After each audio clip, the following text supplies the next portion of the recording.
Hey everyone, and welcome back to the Max Rebo Music Theory course, Hit it, Max. for which Max Rebo has little to no actual involvement. In a previous lesson on major key signatures, we discussed how the series of whole steps and half steps that are used to build a major scale directly tie to their major key signatures. If you haven't seen that video yet or want a review, I'm going to put the link to that video in the top right corner and in the description down below, since everything that we talk about today will make a lot more sense if you understand that material first. A great leap forward often requires first taking 2 steps back. We also discussed the series of whole steps and half steps that are used to create a natural minor scale. And again, I'll put a link to that video in the description as well, because all of that information will be necessary for today. A great leap forward often requires first taking 2 steps back. This is getting out of hand. Now there are 2 of them. So now that we understand the major scale and the natural minor scale and how the notes of each of those scales can be used to create a key signature, we want to create the vocabulary and understand the language behind how those different key signatures are compared to one another. In my natural minor scale video, I gave the example of A minor, which has no sharps or flats, and then compared it to a C major scale, which also has no sharps or flats. Whenever this occurs, we call these scales and keys relative, referring to the fact that they have a relationship through their notes. Dad, Todd and Wee's here. Jake, welcome back. But no sharps or flats tends to not always be the best example, since there's not actually anything there to see. So let's look at another example. Let's start on the note A flat and spell a major scale using the series of intervals whole step, half step, whole step, half step.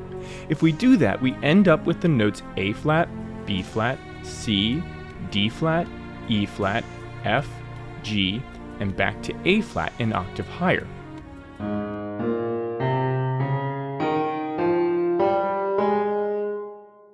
Now, if I start on the note F, which I'll explain the reason behind in more detail in a moment, and use the intervals of a natural minor scale of whole step, half step, whole step, half step, whole step, we end up with the notes F, G, A flat, B flat, C, D flat, E flat, and back to F an octave higher.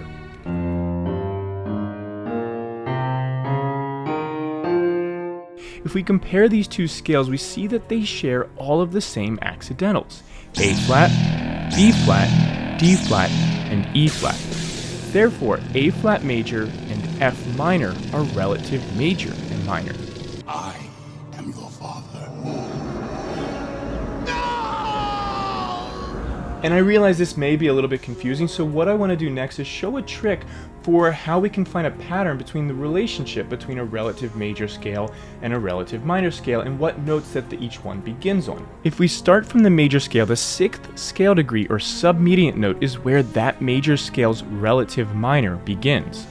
That's a good trick. For example, if we spell a G major scale, we would then count to the 6th note, making sure to count G as 1, and we get to E. That means that if we spell a natural minor scale beginning on E, we will get that same F sharp accidental and have a relative major and minor. My mother was the daughter of Vader. Your father was the son of the Emperor. You're his granddaughter.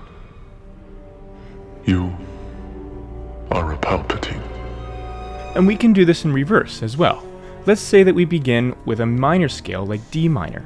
This time we're going to count to the 3rd scale degree or mediant, and that is where our relative major would begin. So starting with D, our tonic, as 1, we count up to 3 and get to F. That means that if we started a major scale on F, we would share that same accidental of B flat, and therefore D minor and F major would be relative major and minor. My sister has it.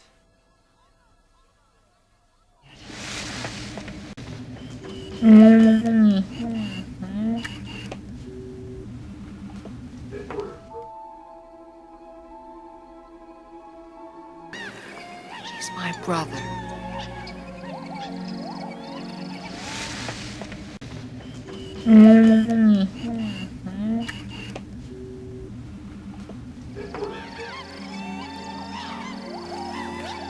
We could also think about the distance or interval between a major and minor being the interval of a minor third, with the major being on top and the relative minor being a minor third below it. But we haven't actually gotten to the point where we've discussed intervals that much yet, so we'll save this for another time. A good question. For another time.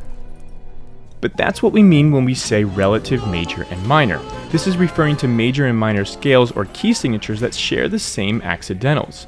But we also have another type of comparison between major and minor keys and scales.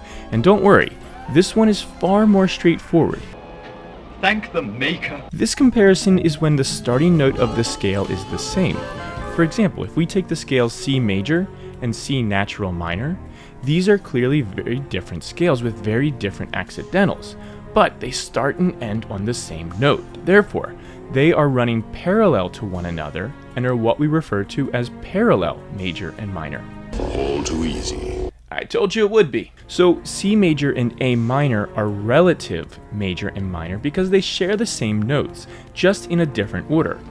I've accepted the truth that you were once Anakin Skywalker, my father. That name no longer has any meaning for me. Meanwhile, C major and C minor are parallel major and minor because they share the same starting note or tonic. What have you become? I am what you made me. This becomes an important concept for composers as they often will modulate or change from one key to another in the middle of a piece, and understanding key relationships such as these can help composers decide where they modulate or change key to next. And it's difficult to talk about the music of John Williams and other Star Wars composers in larger forms without acknowledging to at least some extent these key relationships in the score. And now that we understand those key relationships, my next video is going to cover a new type of minor scale known as the harmonic minor scale. I'm looking forward to completing your training. But let me know if you have any questions about relative majors and minors so far. Please don't forget to like this video and subscribe to learn more about music theory and music in a galaxy far, far away. And as always, may the